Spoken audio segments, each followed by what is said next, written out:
ధర్మశాస్త్రం నుంచి విడుదల. ఓకేనా? ధర్మశాస్త్రం నుంచి విడుదల. రైట్.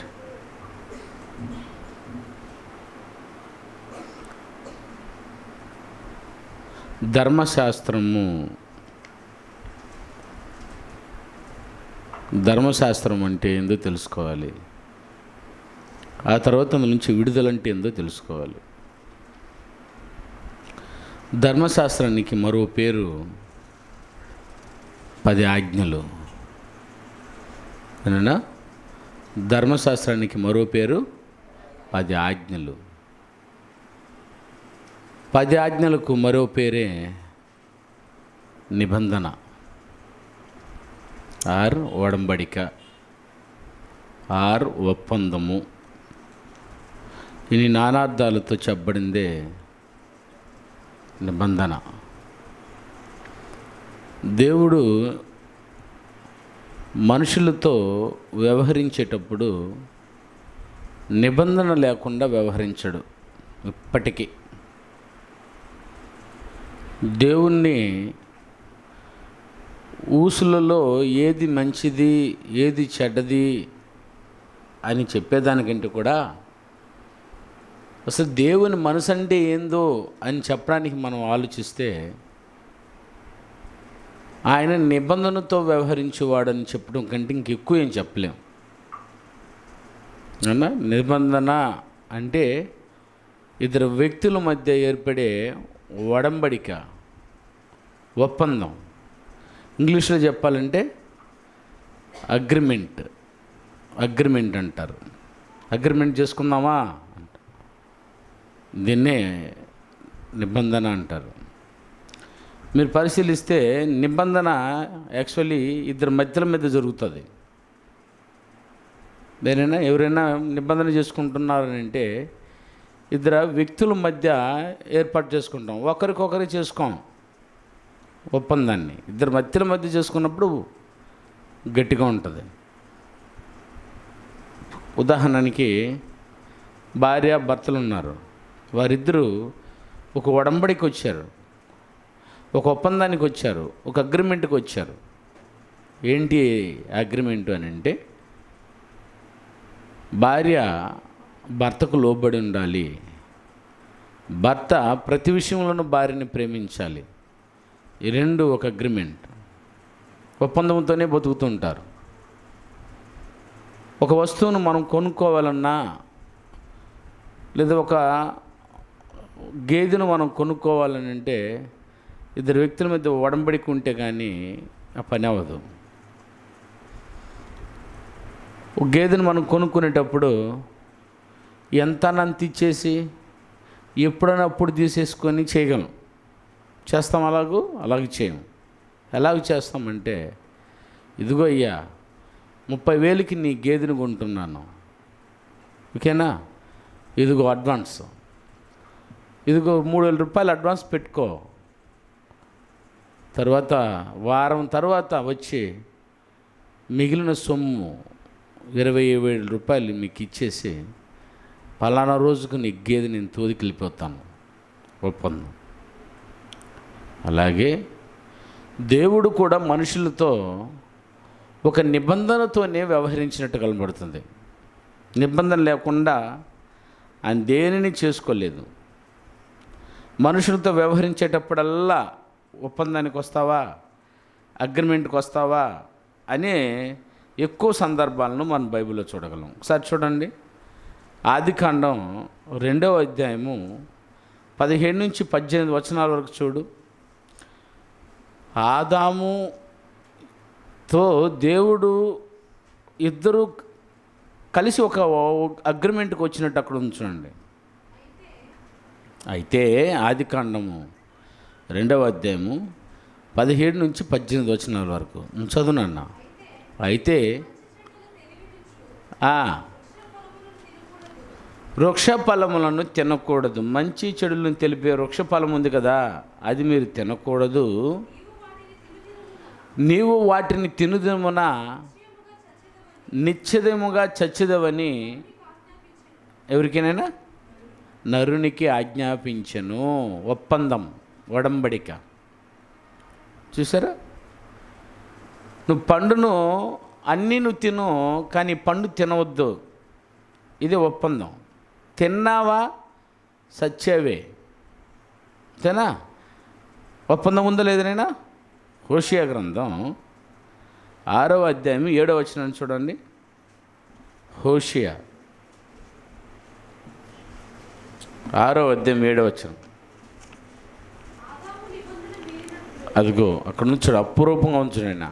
ఆదాము నిబంధన మీరినట్లు వారు నా ఎడల విశ్వాసఘాతుకులై నా నిబంధనను మీరి ఉన్నారు.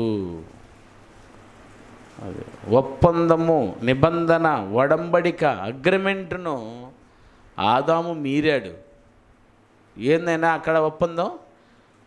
నేనిచ్చే పండు నువ్వు తిను, నేనిచ్చే పండులో ఒక పండును నీ తినొద్దు. తినొద్దన్నప్పుడు తినకుండా ఉండాలి. తినొద్దన్న పండుని తిన్నారు అని అంటే నిబంధన నుంచి వారు తొలగిపోయారని దాని అర్థం. కానీ దేవుడు ఆదాము దగ్గర నుండి నిబంధనతోనే వ్యవహరించినట్టు కనబడుతుంది. నిబంధన లేకుండా ఎక్కడ మాట్లాడినట్లేదు. ఇంకో సందర్భం కూడా చూడండి. రోమీయులకు రాసిన ఆదికాండం 9వ అధ్యాయం 8 నుంచి 17 వచనాల వరకు నోవాహుతో ఒక నిబంధన చేస్తున్నట్టుంది చూడండి. ఆదికాండము 9వ అధ్యాయము 8వ వచనం నుంచి. మరియు దేవుడు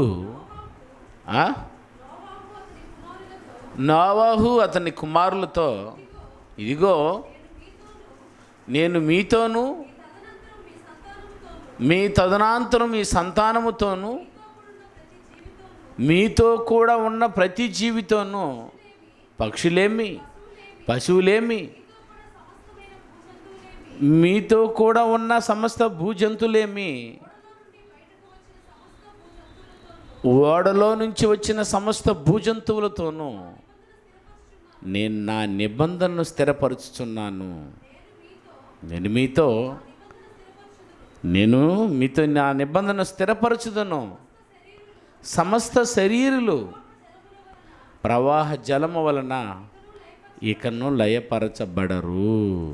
నిబంధన ఇంతవరకు చంపేశాను. అప్పటికే నాన్న జల ప్రళయం వల్ల మొత్తం మంది చనిపోయారు. ఇక నేను చంపను. నిబంధనతో వ్యవహరించాడు. ఇప్పుడు కూడా నిబంధనతోనే ఉన్నాడా లేదనైనా? చంపట్లేదా దేవుడు? నెలల్లో సునామీలు చంపలేదా? మరి అదేంది? అది పాయింట్ అర్థమైందా మీకు? ఎందుకు చంపలేదు? ఇప్పుడు కూడా చంపాడు కదా. తుఫాన్లోనూ సునామీలోనూ చంపేస్తున్నాడు కదా అని అనొచ్చు. ఆయన అన్న ఒప్పందము మీరు బాగా అర్థం చేసుకోవాలి. అందరినీ ఒక్కసారిగా 8 మందిని తప్ప అందరినీ ఆ రోజు నాశనం చేశాడే. అలాగూ నాశనం ఇంతవరకు ఆయన ప్రమాణం చేసిన తర్వాత, ఆయన ఒప్పందానికి వచ్చిన తర్వాత, ఆయన నిబంధనకు వచ్చిన తర్వాత, లేదా అగ్రిమెంట్కి వచ్చిన తర్వాత ఇంతవరకు ఎప్పుడూ ప్రపంచాన్ని ఒక్కసారిగా నాశనం చేయలేదు. లాస్ట్ ఇంకొక మాట అన్నాడు, లాస్ట్లో చూసుకుంటాను, యుగముల అంతమందు ఒక్కసారిగా నాశనం చేస్తాను. ఆయన చేసిన ఒప్పందం ఇప్పటికీ ఎప్పుడు మీరలేదు. అంటే మళ్ళీ ఇక్కడ ఒప్పందం అర్థమైందేనా? నీకు చంపనని నోవాహుతో చెప్పాడు. ఆ నిబంధనతోనే వ్యవహరించాడు. ఇంకో చూడండి కావాల్సింటే, ఆదికాండం 17వ అధ్యాయము 1 నుంచి 14 వరకు అబ్రహాము గారితో మరొక నిబంధన కూడబడుతున్నాడు. చూడండి. అబ్రహాము 99 ఏండ్ల వాడైనప్పుడు యెహోవా అతనికి ప్రత్యక్షమై, నేను సర్వశక్తి గల దేవుడను, నా సన్నిధిలో నడుచుచు నిందారహితుడివై ఉండుము. అప్పుడు నిందారహితుడివై నీ చెప్పిన మాటకి వినగలిగితే నాకును నీకును మధ్య నా నిబంధనను నియమించి అత్యధికముగా నిన్ను అభివృద్ధి పొందించుదనని అతనితో చెప్పాను. ఒడంబడిక. నేను చెప్పిందల్లా మీరు వింటే నేను నీకు చేయవలసిందల్లా చేస్తాను. మనం కూడా అంటున్నాం కదా మన పిల్లలతో, నేను చెప్పిన పనికి మీరు చేస్తే నీకు చాక్లెట్ కొనిస్తాను, నేను చెప్పిన పని అంతా నువ్వు చేస్తే నీకు డ్రెస్ కొనిస్తాను. వాడికి ఏదైతే అవసరం ఉందో అది మనం ఇస్తామంటాం. ఎప్పుడు? మన మాట విన్నప్పుడే, విననప్పుడురా, విన్నప్పుడు. అబ్రహాముతో కూడా దేవుడు అన్నాడు, నువ్వు వింటే, నా మాటకి నువ్వు వింటే, నేను చూపించే దేశమునకు నువ్వు వెళ్ళిపోతే నేను గొప్ప జనంగా చేస్తాను అన్నాడు. నా మాట విని వెళ్ళిపోయాడు. ఈరోజు విశ్వాసులకు తండ్రి అనిపించుకున్నాడు అబ్రహాం. ఒప్పందం.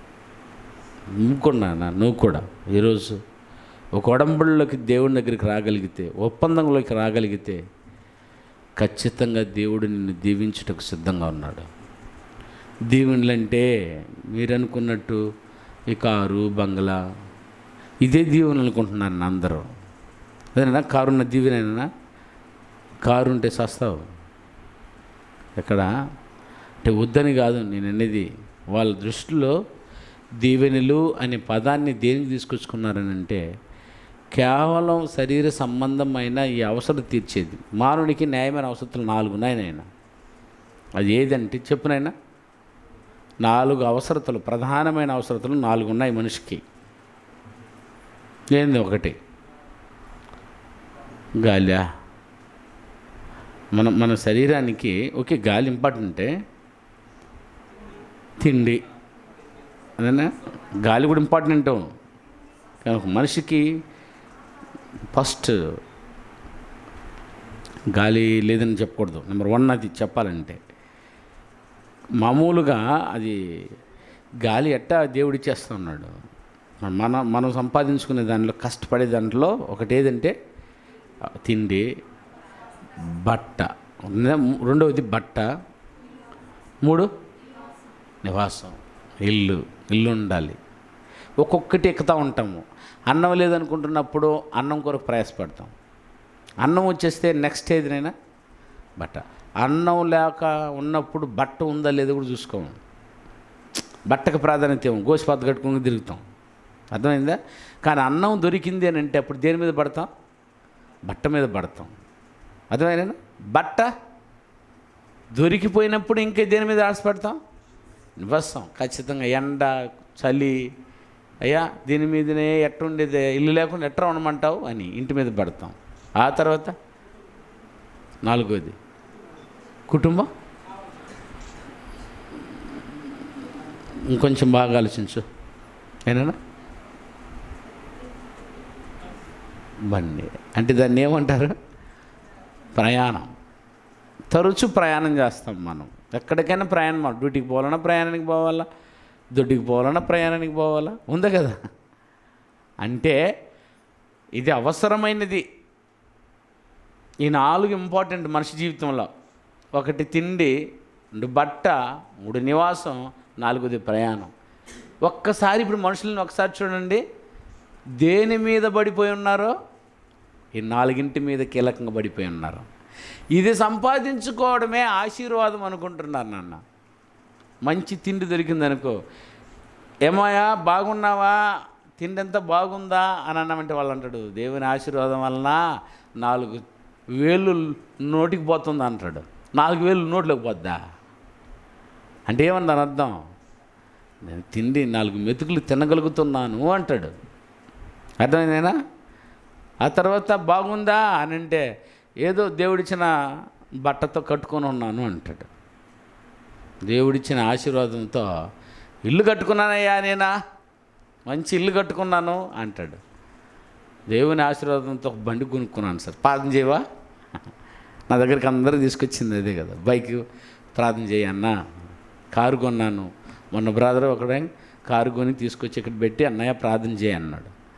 సుధీర్ ప్రార్థన చేసి పంపించాం. అంటే మానవుల యొక్క వీక్నెస్ ఏది అని అంటే, అదైనా ఆశీర్వాదము అని అన్నప్పుడు ఈ 4 తీసుకొచ్చి ముందు పెట్టుకుంటారు. దీనికి జరిగితే ఆశీర్వాదం అనుకుంటారు, దీనికి నష్టం జరిగితే నేను నష్టపడ్డాను అని అంటున్నారు. కానీ దేవుడు చెప్పింది ఇవన్నీ స్థాయిని బట్టి నువ్వు చేసే పనిని బట్టి వచ్చేస్తుంది నాన్న. నేను నిజంగా నీకు కారు కావాలని నేను అడగలేదు, అవును, అది అవసరం. ఆయన పనికి దేవుడు ఇచ్చాడు. ఫ్యాక్టరీకి వెళ్ళినప్పుడు ఒక మేనేజర్కి ఏదేది అవసరమై ఉందో ఆ పనిని బట్టి ఆయన బైక్ ఇవ్వాల్సి ఉంటే బైక్ ఇస్తాడు, కారు ఇవ్వాల్సి ఉంటే కారు ఇస్తారు, క్వార్టర్స్ కావాలంటే క్వార్టర్స్ ఇస్తాడు. ఎందుకంటే పని చేద్దు అని. అదే ఒడంబడిక. అర్థమైందనన్నా? అది కాదమ్మా ఆశీర్వాదం అంటే. చూస్తామ్మా ఆశీర్వాదం అంటే దేన్నో సరే ఇంతవరకు తెలియకుండా ఏమన్నా దేవుని అడుగేస్తుంటారేమో మీరు కూడా, దేవుడా నన్ను ఆశీర్వదించటని.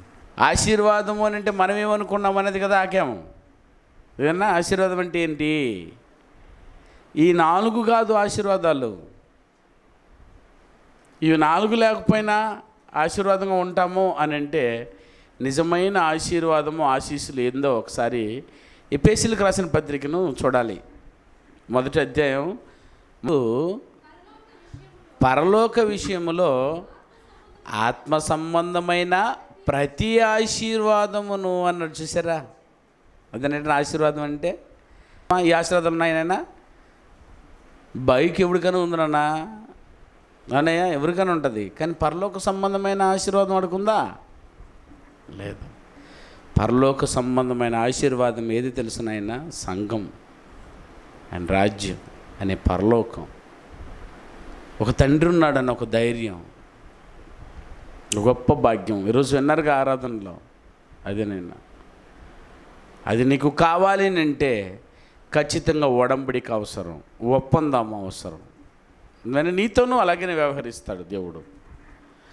ఎవరైతే ఈ రోజుల్లో కానీ ఆ రోజుల్లో కానీ దేవునితో ఇలాంటి ఒప్పందం కలిగి ఉంటారో వారితో దేవుడు చల్లగా వ్యవహరించినట్టే కనబడుతుంది. పర సంబంధమైన ఆత్మ సంబంధమైన ప్రతి ఆశీర్వాదం వారికి ఉంటుందని ఆయన. కానీ 4 మెతుకులు తినేదే ఆశీర్వాదం అనుకున్నారని అంటే 4 మెతుకులతో నేను నరకానికి వెళ్ళిపోతారు కాదట. అందుకే ఒప్పందాలు పెట్టాడు. ఆ తర్వాత అబ్రాహాము సంతానం నుంచి వచ్చినటువంటి యాకోబుతో కూడా దేవుడు ఒడంబడిక కలిగి ఉన్నాడు, ఒప్పందం. అదిగో తెలుసు కదనైనా, ఆయన దొంగతనంగా ఆశీర్వాదాన్ని తండ్రి దగ్గర నుంచి కొట్టేసి ఆయన వెళ్ళిపోయాడు. ఇక్కడుంటే అన్న వచ్చి చంపేస్తాడని మనం వెళ్ళిపోతూ ఉండగా అదిగో ఎత్తైనటువంటి కొండ మీదకి వెళ్ళాడు. పొద్దుపోయింది. ఆ రాత్రి అక్కడ పడుకున్నాడు. తోనైనా ఆ రాత్రి అక్కడ పడుకున్నప్పుడు అమ్మ దగ్గర చల్లగా పడుకుని ఉండేవాడు కదా. తలగడ చెయ్యి అమ్మ తలగడగా పెట్టేది కదా. వాడికి తలగడ అవసరం అనిపించింది. ఇప్పుడు ఆ రాళ్ళలో ఒక రాయిని తీసుకొచ్చేసి తలగడగా పెట్టుకున్నాడు. ఆ రాయి మహిమ వలన ఒక కలగన్నాడు. ఏంటి ఆ కళ అంటే ఏనైనా ఆకాశమునకును భూమికిని ఒక నిచ్చెన వేసి ఉన్నారట. ఆ నిచ్చెనలో కొంతమంది దేవదూతలు ఎక్కుచూ దిగుచూ ఉన్నారన్నటువంటి కలగన్నాడు. కొంతమంది ఎక్కుతున్నారు దిగుతున్నారని ఉలిక్కిపడి లేచాడు. అమ్మో, ఇక్కడ ఇది దేవుడు నివసించే ప్లేస్ ఏమో ఇది అని ఆ ఉదయాన్నే లేచి ఆ కొండ మీద ఆ రాయిని నాటి దాని మీద నూనెని పోసి అభిషేకించి ఈ ప్లేసు దేవుడు ఉన్నది అని దీనికి బేతేలు అని పేరు పెట్టి ఒక ఒప్పందం చేసుకొని వెళ్ళాడు. నేను వెళ్తున్నాను మా మేనమామ ఇంటికి, నన్ను తిరిగి సురక్షితంగా మా అన్నదమ్ముల దగ్గరికి నా స్వజనుల దగ్గరికి తీర్చి చేర్చగలిగితే అటయ్యా, లేకపోతే మా అన్న చంపేస్తాడు. నన్ను ఒప్పందముతో చేస్తే అవును నీకోసం బతుకుతాను అన్నాడు. ఇది నచ్చింది దేవునికి. అలాగే రా. ఓ మేనమామ ఇంట్లో పోయింది కోరిందలా వాడిదే. ఒక అమ్మాయి కాదు, 2 అమ్మాయి, ఒక గుడ్డి అమ్మాయి, ఒక మంచి అమ్మాయి. అర్థమైందా? ఆస్తి పాస్తులంతా కొట్టేశాడు. మేనమామ దగ్గర నుంచి ఎన్నో తీసుకునేసాడు. ఇక స్వదేశానికి వచ్చేస్తున్నాడు. ఆయన అన్న ప్రకారం తిరిగి నన్ను రప్పించగలిగితే ఒక్కగా రప్పించను, నువ్వు పోతున్నది ఒక్కడే, నువ్వు వచ్చేటప్పుడు మందలుగా వస్తావన్నాడు దేవుడు. దేవుడు ఒడంబడిక మేర ఒక్కడుగా వెళ్ళాడు. అన్ని మందలుగా తిరిగి వచ్చాడు. మందలు అంటే ఏందైనా గుంపుగా వచ్చాడు. పోయింది ఒకడు, వచ్చింది భార్యలు, 4 భార్యలతో వచ్చాడు. పిల్లలు 12 మందితో వచ్చాడు. మేకలు ఒక మంద, ఏనుగులు ఒక మంద, గాడిద ఒక మంద, మందలుగా. ఇదినైనా ఒప్పందం అంటే. నువ్వు కూడా ఈరోజు దేవునితో ఒడంబడిక చేసుకున్నావు అని అంటే ఖచ్చితంగా దేవుడు నిన్ను కూడా పరసంబంధమైన ఆశీర్వాదాలతో ఇప్పటికీ నిన్ను దీవించడానికి సిద్ధంగా ఉన్నాడు. ఇప్పటికి మనసే ఇవ్వమే మనము. నేను ఇంతవరకు మీరు ఎవరైనా దేవునితో ఒక ఒప్పందం చేసుకొని బతుకుతున్నారమ్మా? దేవా, నువ్వు నాకు ఇది చేయగలిగితే నేను నీకు ఇది చేస్తాను అని ఒక ఒప్పందం కలిగి ఉన్నావా? ఉన్నారా? నిజం చెప్పండి. ఇంతవరకు ఎవరు లేరు చూడండి ఆయన. అందుకే మనం బతుకిట్టే ఆడస్తూ ఉండేది. ఒక్కసారి కూర్చొని ఒడంబడిక చేసుకో, ఒప్పందం చేసుకో. తెలియనటువంటి వారు, దేవుని తెలియని వాళ్ళు బోల్డ్ మంది ఒప్పందాలతో కొనసాగుతుంటారు. దేవానుని కదిస్తే నేను నీకు ఇది ఇస్తా అంటాడు. ఇది ఒప్పందం అనైనా? నాకు బిడ్డని నీకు బొచ్చునిస్తా, ఇదా ఒప్పందం?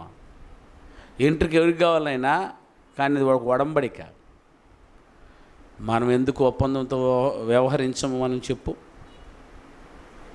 ఆ రోజు ఇజ్రాయేలీలు కూడా ఒడంబడికతో ఉన్నారంట. చూడైనా లేవికాండం 26వ అధ్యాయం 1 నుంచి 46 వచనాలకి నిబంధన గురించి తెలియజేస్తూ ఉన్నాడు. ఇజ్రాయేలీలతో దేవుడు ఒక ఒడంబడిక చేశాడు. నేను 26వ అధ్యాయం నుంచి కానాను ఇస్తానని చెప్పి ఇజ్రాయేలీలకు ఒక ఒడంబడిక చేశాడు. ఏమైందన్న? అందరూ ఒక్కొక్కరు వెళ్ళిపోతున్నారు.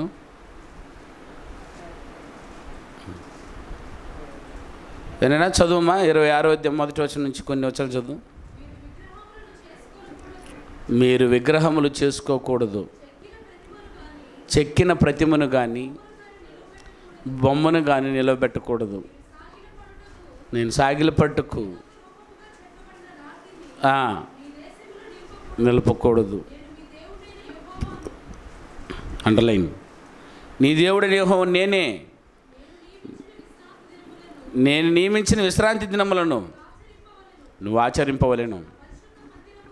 నా పరిశుద్ధ మందిరమును సన్మానింపవలెను. నేను యెహోవాను. ఇంకంతా ఏమైనా అధ్యాయం అంతా చదవాలంటే పొద్దుపోద్దమ్మా. మీరు ఇంటికి వెళ్ళి చదవండి. ఇవన్నీ నిబంధనలైన ఒప్పందాలు.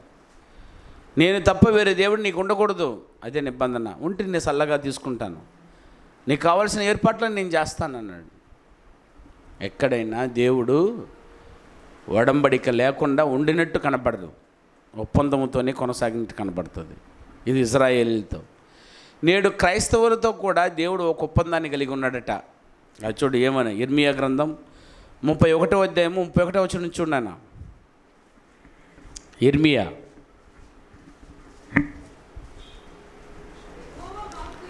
యెహోవా వాక్కు ఇదే. ఆ కాలమున నేను ఇశ్రాయేలు వంశస్థులందరికీ దేవుడినయ్యుందును, వారు నాకు ప్రజలయ్యుందురు. యెహోవా ఇలాగూ సెలవిచ్చుచున్నాడు.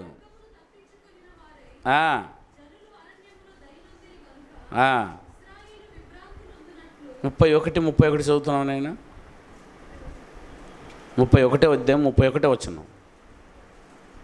ఇర్మియా 31 నుంచి 31 వచనం వరకు 31 వచనం వరకు. ఇదిగో నేను ఇశ్రాయేలీలతో చేయబోవు ఇశ్రాయేలు వారితోనూ యోధా వారితోనూ క్రొత్త నిబంధన చేయు దినములు వచ్చుచున్నది. ఇదే యెహోవా వాక్కు. క్రొత్త నిబంధన చేయబోతున్నాడట అప్పటికి ఇశ్రాయేలీలతో. ఏందైనా నిబంధన?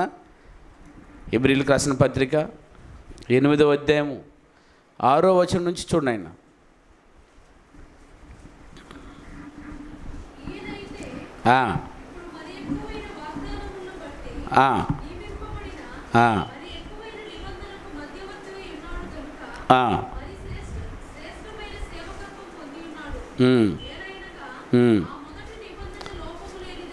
ఆ మొదటి నిబంధన లోపం లేనిదైతే రెండవ దానికి అవకాశం ఉండనేరదు. అయితే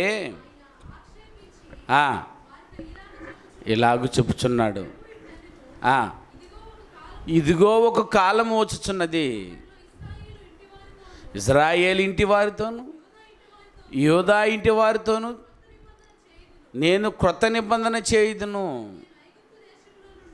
నేను ఐగుప్తు దేశంలో నుండి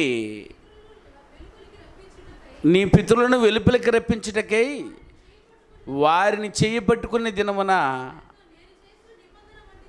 వారితో నేను ఆ రోజు చేసిన నిబంధన వంటిది కాదు. ఏమనగా వారు నా నిబంధనలు నిలవలేదు. నేను వారిని అలక్ష్యం చేసిన ఇశ్రాయేలీయుల్ని ప్రభువు చెప్పుచున్నాడు. ఆ దినములైన తర్వాత, ఏ దినాలైనా ఇశ్రాయేలీల దినాలు అయిన తర్వాత కేవలం ఇశ్రాయేలీలే. అక్కడ ఇశ్రాయేలీలు యూదులు కలిస్తే ఇశ్రాయేలీలు, ఇక్కడ ఒకే ఒక ఇశ్రాయేలీలు. ఈ ఇశ్రాయేలీలు ఎవరు అని అంటే ఆత్మ సంబంధమైన ఇశ్రాయేలీలు. ముఖ్యంగా ఇశ్రాయేలు రెండు రకాలు. ఒకటి శరీర సంబంధాన్ని బట్టి చూపించేది ఇశ్రాయేలీలు, రెండోది ఆత్మ సంబంధమైన ఇశ్రాయేలీలు. ఇక్కడ చెప్తున్నది ఎవరితో క్రొత్త నిబంధన అంటే ఆత్మ సంబంధమైన ఇశ్రాయేలీలతో. నేను చేయబో నిబంధన వంటి నిబంధన ఏంటంటే, ఆ నిబంధన వారికి ఇప్పుడు చెక్కల మీద పలకల మీద ఇవ్వను, నోట్ బుక్ల మీద ఇవ్వను, డైరెక్ట్గా ఏంటంటే వారి మనసుల మీదను నా ధర్మ విధులను రాయుదును, వారి హృదయముల మీదను వాటిని రాయుదును. అది నిబంధన. నేను వారికి దేవుడినయ్యుందును, వారు నాకు ప్రజలయ్యుందురు. ఇది క్రొత్త నిబంధన. నేను రెండు నిబంధనలకు నిన్న బైబిల్ ఎన్ని నిబంధనలు ఉన్నాయమ్మా? రెండు నిబంధనలు. ఏదైనా ఒకటి పాత నిబంధన, ఇంకొకటి కొత్త నిబంధన. చూసారా, రెండు నిబంధనలు ఉన్నాయి. క్రొత్త నిబంధన ఏది, పాత నిబంధన ఏది అని అంటే, ఆ రోజు పాత నిబంధన దేవుడు వారికి ఎలా ఇచ్చాడంటే రాతి పలకల మీద ఇచ్చాడు. ఈరోజు క్రొత్త నిబంధనను ఎలాగిచ్చాడు ఆయన? హృదయం మీదను మనస్సు మీదను. అంటే హృదయం అనే పలకల మీద వ్రాశాడు. ఆ రోజు బండ మీద వ్రాశాడు, బండని పలకల మీద రాశాడు. ఈరోజు హృదయం అనే పలకల మీద దీన్ని రాశాడు. అంటే దేవుని యొక్క నిబంధన ఈరోజు మనం ఎలా కలిగి ఉండాలంటమ్మా? డైరెక్ట్గా ఎక్కడికి వెళ్ళిపోవాలట? హృదయంలో నిశ్చయించుకోవాలి. దేవా నేను ఇది చేస్తాను, నాకు చేయి. ఎంత బాగుందో. ప్రసంగి గ్రంథం 5వ అధ్యాయము 2వ వచనం చూనైనా, ఒకవేళ నువ్వు ఒప్పందం చేసుకుంటే ఎలా ఉండాలో చెప్తున్నాడు చూడండి. అక్కడ నీవు దేవుని సన్నిధిని అనాలోచనగా పలుకుటకు నీ హృదయమును త్వరపడనీయకము, జాగ్రత్త, నీ నోటిని జాగ్రత్తగా కాచుకొనుము. దేవుడు ఆకాశం ముందు ఉన్నాడు, నువ్వు భూమి మీద ఉన్నావు. అవునా, నీ మాటలు కొద్దిగా ఉండవలేను. అండర్లైన్, నీవు దేవునికి మ్రొక్కుబడి చేసుకునేడలా దాన్ని చెల్లించుటకు ఆలస్యం చేయకు. ఒడంబడిక చేసుకున్నావా? నా దేవా నేను ఇది చేస్తాను, నాకు ఇది చెయ్యని నువ్వు అన్నావా? అది అలక్ష్యం చేయకూడదట. మనమందరం ఎట్టంటే జరిగినంత వరకు ఒక ఒప్పందం ఉంటాం, జరిగిపోయిన తర్వాత మళ్ళీ మాట మీద ఉండం. అది అందుకని మనం పైకి రాంది. చూసారా, నేను చేస్తాను నాన్న అని ఒడంబడికలోకి వచ్చామనుకో, అది నువ్వు నెరవేర్చాలి. కానీ దేవుని దగ్గర నెగ్గేసుకొని దేవునికి చేయము. కొంతమంది ఏమంటారు తెలుసా? 100 కొబ్బరికాయలు కొడతాం దేవుడా, నేను 10th పాస్ అయితే అంటాడు. 10th పాస్ అయితే చాక్లెట్ కూడా పంచడు. దేవునికి మొక్కుబడేలా తీర్చుకుంటాడు. కానీ దేవుడు ఏమంటున్నాడు తెలుసా? కింద వచనంలో, నువ్వు అదే నీవు మ్రొక్కుకొని చెల్లింపకుంట కంటే నువ్వు మ్రొక్కుకోకుండా ఉంటే మేలు. ఈ దేహమును వద్దమ్మా, నువ్వు ఒప్పుకున్నావా చెల్లించు. నిన్నెవరడి గారు చెప్పు ఒడంబడికలోకి? అది ఒక ఒడంబడిక. అయితే క్రొత్త నిబంధనలోని ఒడంబడిక నా హృదయముల మీద, నా మనసుల మీద నీ వాక్యాన్ని నేను రాసుకుంటాను అని అంటే ఆయన అన్నాడు, అలాగైతే నువ్వు దేవుడు అయిపోతావు, నీకు పరలోకాన్ని ఇచ్చేస్తాను అన్నాడు. ఇది ఒడంబడిక. ఎట్లయినా భూమి మీద పుట్టిన వాడందరికీ అన్నీ ఇచ్చేస్తాడు దేవుడు. కానీ దేవుడు ఇచ్చిన దాన్ని కదా అడగాల్సింది మనం. దేవుడు ఇవ్వని దాన్ని అడగాలి. దేవుడు ఇవ్వంది ఏంది నాయనా? అన్నమా? పరలోకం. Very good. అన్నాన్ని ఇచ్చేసాడు, నువ్వేంది అడిగేది? అడిగిన అడగకపోయింది తింటాం. మా ఆయన ఇవ్వండి ఏందంటే అది పరలోకం. అందుకే ఏమి తిందుమా, ఏమి తాగుదుమా, ఏమి ధరించుకుందుమా అని వీటిని గురించి చింతించకు. మొదట నువ్వు అడగవలసింది ఆయన రాజ్యమును గూర్చి, ఆయన నీతి, ఆయన న్యాయం, ఆయన సత్యం, ఆయన నమ్మకాన్ని అడుగు. ఇది మన దగ్గర లేదు నాయన. ఒక వ్యక్తి పరలోకానికి పోవాలని, పరలోకం కావాలని కోరుకుంటున్న వారందరికీ దేవుడు చెప్పేది ఏదంటే, నా నిబంధన నీ మనసుల మీదను, నీ హృదయం మీద నువ్వు రాసుకుంటే నేను నా నీతిని నీకు ఇస్తాను అన్నాడు. నా రాజ్యాన్ని నీకు ఇస్తానన్నాడు. ఎంత గొప్ప మాట చూడండి ఆయన. మనం ఏం కోరుకుంటామని అంటే, దేవుడు కనబడితే నీకు ఏం కావాలని కోరుకుంటావని అంటే ఏమని అడుగుతాం చెప్పిన? ఏం కావాలంటే 100 కోట్లు. దేవుడు కనబడితే 100 కోట్ల అడిగింది. దేవుడు వరం ఇస్తే కోరుకోవాల్సింది ఏందైనా? పరలోకము. అవునా? నీ పరలోకాన్ని ఇస్తావా నాకు అని అడగాలి. దేవుడే కనబడితే నువ్వు అడగాల్సింది 100 కోట్ల. 100 కోట్లు ఏందైనా? అన్ని కోట్లు నీకు ఇచ్చేసాడు. ఇవ్వండి పరలోకం నీ కోట్, అది అడుగు. సో దీన్ని బట్టి మనకి ఏం అర్థమైంది నీ రెఫరెన్స్లో అని అంటే, ఆయన నిబంధనతోనే వ్యవహరించినట్టు కనబడుతూ ఉంది. అది మనకి ఇప్పుడు కావాలి. అర్థమైందేనా? నిబంధన లేకుండా ఆయన వ్యవహరించినట్టు లేదు అని అన్నప్పుడు అసలు ఈ ధర్మశాస్త్రం ఏంది, దీని ఒడంబడిక ఏంటి, అది మనకు అర్థం అవ్వాలి. ఎందుకు ఇచ్చాడు ఈ ధర్మశాస్త్రాన్ని? అసలు ధర్మశాస్త్రానికి మనకి ఏమి సంబంధం? మనం ఎవరుము? ధర్మశాస్త్రాన్ని ఎవరికి ఇచ్చాడు?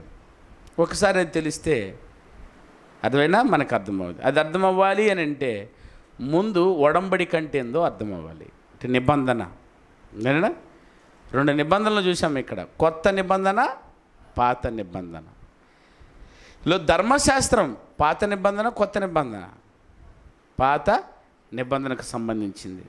ఏంటి అసలు ధర్మశాస్త్రాన్ని ఎందుకు ఇచ్చాడు, ఎవరికి ఇచ్చాడు ఒకసారి చూద్దాం. ఓకేనేనా? ధర్మశాస్త్రానికి మరో పేరు ఏదమ్మా? పాఠంలోకి వెళ్ళిపోతాం. ధర్మశాస్త్రానికి మరో పేరు అయ్యా 10 ఆజ్ఞలు. ఈ 10 ఆజ్ఞలను ఎవరిచ్చింది? దేవుడు ఇచ్చాడు. ఎవరికి ఇచ్చాడు? ఎవరి చేత ఇచ్చాడు? మోషే చేత. ఎక్కడిచ్చాడు? ఏనా? సీనాయి పర్వతం మీద. ఏనా? సీనాయి పర్వతం మీద 10 ఆజ్ఞలను ఎన్ని పలకల మీద ఇచ్చాడు? 2 పలకల మీద ఎందుకు ఇవ్వాలి? ఒక పలకలోని 10 పట్టదా ఏంది? ఓ పేపర్ మీద 10 ఆజ్ఞలు 250 ఆజ్ఞలు రాసి ఇచ్చవచ్చుగా. 2 పలకల మీద ఎందుకు రాశాడు?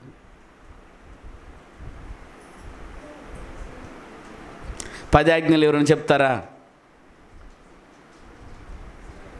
చూడకుండా లేచి 10 ఆజ్ఞలు నేను చెప్తానన్నయ్య ఎవరు? అవునా? చర్య, చిన్ని, కీర్తి చెప్పుట్రా. వాళ్ళకి సిగ్గు జిడ్రా అని ఊడిపోని. బాప్తిసం పోయింది నువ్వా వాళ్ళ? చెప్పు.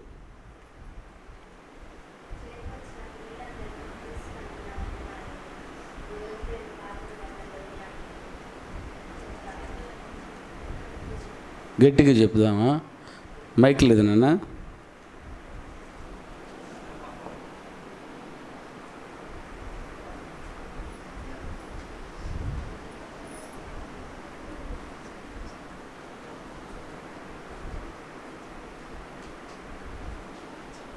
హలో. చేరి వచ్చిన ప్రియులందరికీ క్రీస్తునామమున వందనాలు. ఈరోజు నేను పాత నిబంధనలోని ఆజ్ఞలు నిర్మాకాండం 20వ అధ్యాయం 1 నుండి 17 వచనాలు పరిశీలిస్తే ఈ విధంగా రాయబడి ఉన్నది. నేను తప్ప వేరొక దేవుడు నీకు ఉండకూడదు.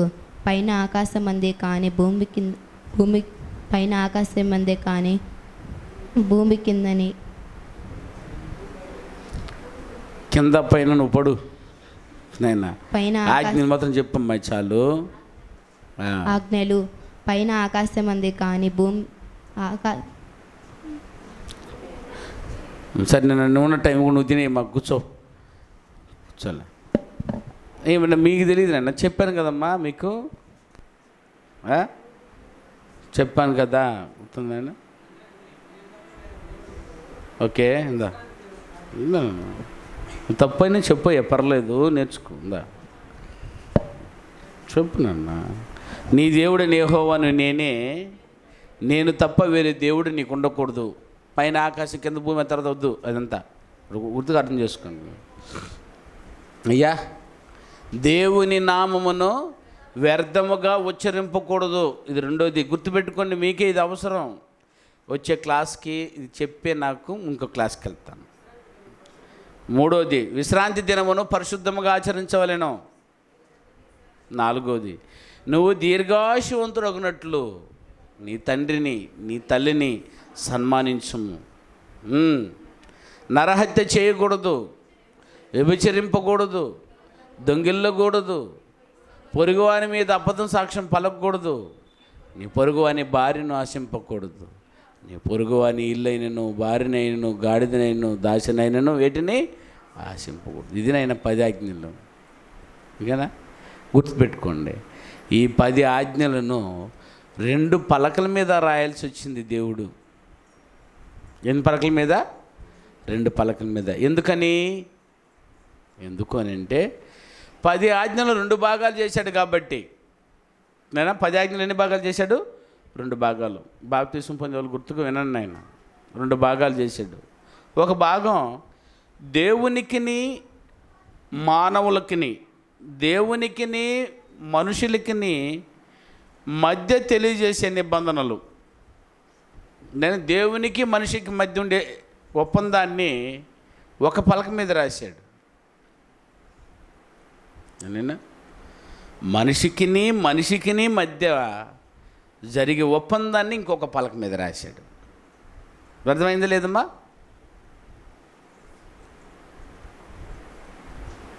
ఏందంట మళ్ళీ గొడవ? జాగ్రత్తడు. చూడైనా 4 నిబంధనలు ఒక పలక మీదను 6 నిబంధనలు ఒక పలక మీదను దేవుడు రాశాడు. దేవునికి మనిషికి మధ్య ఉన్న ఒడంబడికలను చూడండి. నీ దేవుడైన యెహోవాను నేనే, నేను తప్ప వేరే దేవుడు నీకుండకూడదు అన్నాడు. నీకును దేవునికిని మధ్య చెబుతున్న సందర్భం అది. అర్థమైందన్నా? దేవునికిని నీకును మధ్య ఉండే ఒకటి నీ దేవుడైన యెహోవా, నీ దేవుడైన యెహోవాను నేను అని. దేవునికిని మనుషులకి మధ్య ఉంది, అది ఉంది. రెండవది వచ్చి దేవుని నామమును వ్యర్థముగా ఉచ్చరింపకూడదు నువ్వు అని అంటే ఇది కూడా దేవునికిని నీకును మధ్య ఉన్న ఒడంబడిక. అదేనా? మూడోది విశ్రాంతి దినమును పరిశుద్ధముగా ఆచరించవలెను. ఇది కూడా దేవునికిని నీకును మధ్య ఒడంబడిక. అది తర్వాతనైనా నువ్వు దీర్ఘాయువంతుడగినట్లు, ఇక్కడి నుంచి మారిపోయింది మళ్ళా. నువ్వు దీర్ఘాయువంతుడగినట్లు నీ తల్లిని నీ తండ్రిని సన్మానించు. ఇది మనిషికిని మధ్య జరిగే ఒడంబడిక. నరహత్య చేయకూడదని అంటే ఇది దేవునికి నరునికి మధ్య ఉందా? ఎవరెవరికి మధ్య ఉంది? మనిషికి మధ్య. అదేమైనా 3 పలకలు ఒక దాని మీద, 3 ఆజ్ఞలు ఒక పలకల మీద, 7 ఆజ్ఞలు ఒక పలకల మీద ఉంది. చూసానా? ఇక్కడ ఏమన్నాడు? నరహత్య చేయకూడదు, వ్యభిచరింపకూడదు, దొంగిల్లకూడదు, పొరుగువాని మీద అబద్ధం సాక్ష్యం పలకూడదు, తొనుగోరిని భార్యని ఆశింపకూడదు, పొరుగువాని ఇల్లునైనను భార్యనైనను గాడిదనైను వేటిని నువ్వు ఆశింపకూడదు. 7 ఆజ్ఞలు ఒక పలకల మీద ఉంది. ఇది మనిషికి ఉన్నది. అందుకని 2 పలకల మీద రాయాల్సి వచ్చింది. ఇది ఇచ్చి మోషే చేత పంపించాడు ఈ నిబంధనను. ఎవరికట? ఇజ్రాయిల్ అంటే ఎవరు? అది మనకు అర్థం అవ్వాలి ఇప్పుడు. నిన్న ఇజ్రాయేలీలు అంటే ఎవరు? ఎవరంటేనా? దేవునితో పోరాడువాడు. ఇంకా అది ఇజ్రాయేలీడు అంటే బాగుంటుంది. ఇజ్రాయేలీలు అంటే దేవునితో పోరాడేవారేనా? అయ్యా, దేవుని ఎరిగిన వారా? అసలు ఇజ్రాయేలీ అనే పేరు ఎవరిది నాయనా? అది ఇజ్రాయేల్ అనే పేరు యాకోబు. యాకోబు ఎవరయ్యా? ఏసాకు కొడుకు. ఏసాకు ఎవరు కొడుకు? అబ్రాహాము కొడుకు. అబ్రాహాం ఎవరు కొడుకు? తేరాహు ఎవరు కొడుకు? అంతే మాకు వచ్చింది అంటారా? సరే, అయినా సరే. ఆదాము ఎవరు కొడుకు? దేవుని కొడుకు. ఓకేనా? అని ఆ రోజు తెలుసుకున్నది ఎవరంటే ఇల్లే. మేము దేవుని పిల్లలము అని తెలుసుకున్న వారు లిస్ట్ ఇది. ఆ లిస్టులో అబ్రహాం గారు వచ్చారు. అబ్రహాము గారికి ఏమిచ్చానైనా? సంతానాన్ని దీర్ఘకాలికంగా ఉండి ఇచ్చాడు. ఆయన ఎవరైనా? ఇస్సాకు. ఈసాకుకు వివాహము అపురూపంగా జరిగింది. మీకు లాగపోయేసి ముందు అమ్మాయిని చూసేసి డేటింగ్ చేసి పెళ్లి చేసుకోలేదు ఆయన. దైవజనుడి చేత ఆధారపడ్డాడు. అయినా అబ్రహాము తన దైవజనుడిని పంపించాడు, నా కొడుక్కి పిల్ల చూసి రాబో. ఆ పిల్ల ఎట్టుండాలి తెలుసా? దానినా దేవుని నిబంధనకు లోబడి పిల్లగా ఉండాలి. అప్పుడు దైవజనుడు వెళ్ళి ప్రార్థన చేసి, నా యజమాని కొడుకు నీకు ఎట్లాంటి అమ్మాయి కావాలి అని అంటే, అట్లాంటి అమ్మాయిని నాకు చూపించు, నా యజమాని కొడుకుకి నేను తీసుకెళ్ళాలన్నప్పుడు ఒక నిబంధన మనసులో అనుకున్నాడు. నేను ఇక్కడ కూర్చొని ఉంటాను, అందరూ వస్తున్నారు నీళ్ళు చేదుకోవడానికి, ఆమె రావాలి, వచ్చి నీళ్ళను తాగుతావా నన్ను అడగాలి. అంతేకాదు, నేను తాగిన తర్వాత నేను ప్రయాణమే వచ్చిన ఒంట్లన్నిటికి కూడా పోయాలి. ఇంత సమాధానం ఓర్పు కలిగినటువంటి, ఆహా నీకు ఇచ్చింది చాలదని అని ఆడది రాకూడదు అనుకున్న ప్రకారమే దేవుడు రిబ్కాను పంపించాడు. ఆమె వచ్చింది, చేది అయ్యా నీళ్ళు కావాలని పోసింది. నీకే కాదు నీ ఒంటిలకు కూడా పోస్తానని చేది పోసింది. అది నచ్చింది. ఏమైతే నా యజమానునికి, నా యజమాని తండ్రికి అర్థమైనా అనుకున్న ప్రకారమే తీసుకువెళ్ళి పెళ్లి చేశారు. అలా అపురూపంగా పెళ్లి చేసినటువంటిది రిబ్కా. పెళ్లి చేసుకున్న తర్వాత నాయన 2 కుమారులకి జన్మనిచ్చింది. అందులో మొదట ఆయన పేరు ఏశావు, రెండవ ఆయన పేరు యాకోబు. యాకోబు అంటేనే మోసగాడని అర్థం.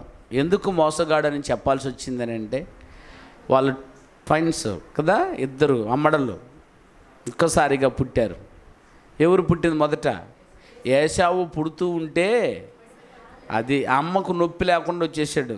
యాక్చువల్లీ 2 పుట్టేప్పటికి కూడా నొప్పులు రావాలి. మొదటి కొడుకు ఒక నొప్పి రావాలి, రెండో కొడుకు ఒక నొప్పి రావాలి. ఇప్పటికీ అది ధర్మం. కానీ ఈడేం చేశాడంటే, అమ్మకు నొప్పి రాకుండా ఉండాలని చెప్పి అన్న వస్తూ ఉంటే అన్న గుదికాలు పట్టుకొని బయట వచ్చేసాడట. ఒకే నొప్పికి 2 కాన్పులు, ఒకే రాయికి 2 కాయలు పడినట్టు అట్లాగా వచ్చేసాడు. అప్పుడు అమ్మ అబ్బా నాకు కష్టమే లేకుండా పుట్టిపోయాడని వాడిని ఎక్కువగా ప్రేమించింది. అర్థమైందా? వంట అంతా ఎవరికి ఇప్పుడా? అన్న చల్లగా వంట రూమ్లో కూర్చొని ఉండేవాడు. ఏశావు పెరిగి పెద్దవాడయ్యి ఏటకూర అంటే ఇష్టం ఏసాకుకి. ఏసాకు అర్థమైనా ఏశావుని ఎక్కువగా ప్రేమించాడు. ఎందుకు అని అంటే, ఈయనకు కావాల్సిన ఏటకూర మాంసం అంటే ఈయనకి ఇష్టం కనుక అది తెచ్చిపెట్టేవాడు కాబట్టి ఇష్టం. రైట్. వయసు అయిపోయింది, కళ్ళు కనబడలేదు. ఈసాకు ఇంకా చచ్చిపోయేటట్టున్నాడు. ఆ రోజుల్లో నీకు ఆస్తిని ఇచ్చేవాళ్ళు పెద్దోళ్ళు. ఆ రోజుల్లో ఆశీర్వాదం ఇచ్చేవారు, దీవెనలు ఇచ్చేవాడు. దేవుడు అనేవారు, నువ్వు ఎవరిని దీవిస్తావో వారిని నేను దీవిస్తాను, నువ్వు ఎవరిని శపిస్తావో నేను వారిని శపిస్తానని. ఆ రోజు దేవుడిచ్చిన ఆశీర్వాదం ఆ రోజు ఇసాకు గారికి ఉంది. ఇసాకు తన బిడ్డను ప్రేమించాలి, మాంసం ఇచ్చి ఆటకూరిచ్చి నన్ను సంతోషపెట్టిన నా కొడుక్కి నేను దీవించాలనుకున్నాడు. అయినా ఇదిగో నేను చావబోతున్నాను రా, చచ్చేటప్పుడు ఎందుకు ఏటకూర నీకు అయ్యా, అర్థమైందా? చచ్చేటప్పుడు కూడా మనకు కావాలి, ఇదిగో వెళ్ళి నాకు మంచి ఏటకూర తీసుకొచ్చి పెట్టు, నేను తిని నిన్ను దీవించేస్తానన్నాడు. ఈ మాట ఎవరు వింటా ఉందా? రెబ్కా విని ఏం చేసింది తెలుసునైనా, అయ్యో నేను ప్రేమించి కొడుకు గద రావాలా. అప్పుడప్పుడు మనం కూడా పిల్లలని అంటే చెయ్యి ఒత్తు కాలు ఒత్తు అంటుంటాం, అర్థమైనా? వచ్చి చెయ్యి కాలు పట్టుకొని ఇది నీ కాలు ఇది నా కాలుని పంచుకుంటారు ముందు పిల్లలు, అవునా? అటా ఒత్తుతూ ఉన్నప్పుడు నీ కాలు పీకాలు, నీ కాలు మంచి కాలు అని ఇట్లా చేరి రెండు కాలు వీళ్ళ మీద నరికేసేదాకా తీసుకెళ్తారు ఒక సందర్భంలో. దేవునికి ఎవరు కావాలో అది అర్థం కావాలా, అదేనా? దేవుడు ఆశించింది ఏదో అర్థం అవ్వాలి. అప్పుడు దేవుడు ఏది కోరుకున్నాలో ఇద్దరిలో అది కూడా చూడాలి మనం. వెంటనే ఏం చేశాడన్నా, ఎవరు కావాలి ఇప్పుడు? అమ్మ ఏం చేసింది? ఇద్దరిని కన్నది నువ్వే కదా, లేదు ఆమె ప్రేమించిన వాడికి దక్కాలని చెప్పి, అదనైనా ఏటకూర తెచ్చేలోపు ఏటకూర నేను చేస్తా, తొందరగా మన దొడ్లోకి వెళ్ళు, మంచి పొట్టేలు ఉంటుంది తీసుకొచ్చేసి నేను వండి పెడతాను, అన్నకలాగే పెట్టేసి మీ నాన్నకి తినేస్తాడు, నిన్ను దీవించేస్తాడు అని. అర్థమైందేనా? ఏటకూరను తీసుకొచ్చేసి వండి పంపించింది యాకోబుకి. నేను షర్ట్ వేసి, ఏ షర్ట? ఆ మేకతోల్ని పంపించింది. ఎందుకంటే ఏశావుకి ఒళ్ళంతా రోమాలు ఉండేదట. పోయాడు లోపలికి, డాడీ అన్నాడు. ఎవరినైనా? నేనే డాడీ, ఏశావుని. కనీడు యాకోబు. ఏశావా నువ్వు? అవును, నువ్వు చెప్పిన ప్రకారం ఏట కూడా తీసుకొచ్చాను డాడీ, తిను, నన్ను దీవించు. ఏమో నాకు అర్థం కాల, నీ గొంతు మారిపోయింది అని అంటే, లేదు డాడీ జలుబు చేసింది అంటాడేమో అనా. ఏమార్చాడు. నేను నమ్మలేను, దగ్గరకు రా, నేనేం చేయాలా, నిన్ను తడిమి చూడాలన్నాడు. అదేనా? దగ్గరకు వచ్చి తడిమితే ఉళ్ళలో ఏం ఉండాలా? రోమం ఉండాలా. ఇది తెలిసి తల్లికి ఇటు తడిమినా తడుముతాడేమని చొక్కాలాగా వేసి పంపించింది. తడమటా ఉంటే ఏమో జరుగుతుంది, మొత్తం రోమాలు తగిలాయి. ఓ కరెక్టే అనుకుని తినేశాడు, దీవించేశాడు. ఎవరిని? యాకోబుని. అనినా దీవించేసి పంపించేశాడు. తర్వాత పెద్ద కొడుకు వచ్చాడు ఏటకూర తీసుకొని. వచ్చాను ఇంకెక్కడదమ్మా, రెండోది శాపం తప్ప చెప్పించాల్సి వచ్చింది. ఆ రోజు నాకు రావాల్సినటువంటి దీవెనను నా తమ్ముడు తీసుకెళ్ళిపోయాడు. ఏ రోజైనా వాడిని చంపకుండా నేను వదిలిపెట్టనని కసితో ఆ రోజు కత్తి నూరుకొని కూర్చొని ఉన్నాడు. ఇది తెలుసుకున్న తల్లి వెంటనే, అర్థమైనా, మూటగట్టి పంపించింది. ఎవరికి? యాకోబుకి. అంత అన్నం పెట్టి పంపించేసింది. పోయాడు రాత్రి, చెప్పాను కదా, పొద్దుపోయింది. ఆ రోజు అలా వెళ్ళాడు, దేవునితో ఒడంబడిక చేసుకున్నాడు. తన మేనమావ దగ్గర మందలు మేపాడు. 2 కూతుర్లను పెళ్లి చేసుకున్నాడు. 2 పనికత్తెలను పెళ్లి చేసుకున్నాడు. విస్తారమైనటువంటి మందలతో కూడుకున్న ఆస్తిని సంపాదించుకున్నాడు. ఇప్పుడు అక్కడే ఉండకూడదు. అది నిబంధన ప్రకారం, ఒప్పందం ప్రకారం తిరిగి వచ్చి చేరాలి. ఎటువైనమా అప్పుడు తిరుగు ప్రయాణంలో ఉన్నాడు. ఇదంతా ఎందుకు చెప్తున్నానో ఇప్పుడు మీకు అర్థం అవ్వాలి. అలాగూ తిరిగి వస్తూ ఉండగా ఏం జరిగిందో ఒక్కసారి చూద్దాం. దగ్గరకు వచ్చాడు. వచ్చి, అయ్యా ఇంటికి వెళ్ళాలి అన్న ఉన్నాడు. అన్న చంపేటట్టున్నాడు, అవునా కదా? అప్పుడేం చేశారు తెలుసా? ముందు ఈ మందలో ఉన్న ఎద్దులను, గొర్రెలను, మేకలను అంతా మా అన్నకి ఇచ్చేయండి రా చేశారా? అది తీసుకున్న తర్వాత నా అన్నకు నా మీద ఉన్న కోపం తగ్గిపోతుంది అనుకుని ఊరు బయట కూర్చొని అదన్నీ పంపించాడు పనివారి చేత. అయినా కోపం తగ్గిందో తగ్గలేదో ఎడ తెలుసు? అందుకనట కాదు, పిల్లలు 12 మంది పిల్లలను పంపించి, నేనైనా పెదనాయన కోపాన్ని తగ్గించండిరా అని పంపించారు. 12 మంది వెళ్ళారు, అయినా కోపం తగ్గి ఉంటుందో లేదో. అదేనా అడు తర్వాత ఏం చేశాడు? భార్యలను పంపిద్దాం, 4 భార్యలను పంపించాడు. 4 భార్యలు పోయి ఏం చూపించండి? తాళి చూపించండి, మై కాపాడు, తాళభిక్ష పెట్టన్నట్టు. వారు వెళ్ళిపోయారు, ఒంటరిగా ఉన్నాడు. ఎక్కడైనా చూడండి, మా సందర్భం చూడైనా 32వ అధ్యాయం 22వ వచనం నుంచి చూడైనా.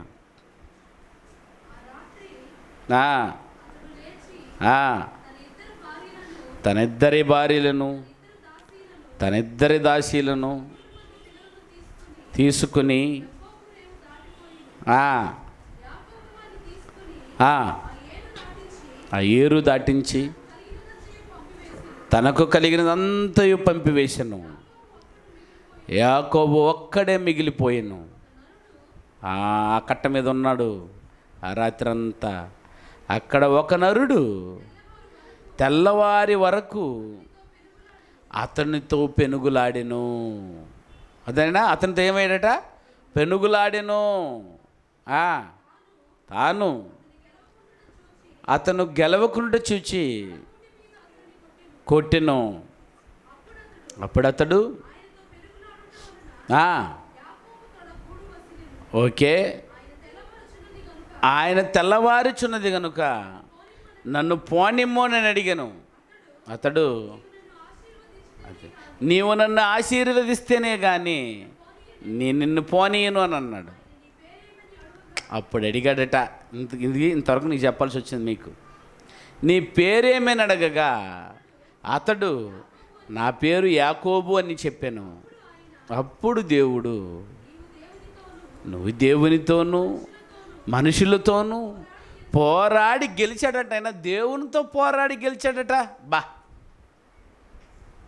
నువ్వు దేవునితోనూ మనుషులతోనూ పోరాడి గెలిచితివి గనుక ఇక మీదట నీ పేరు ఇశ్రాయేలీ అనబడును. అదిమ్మా అర్థమైందైనా?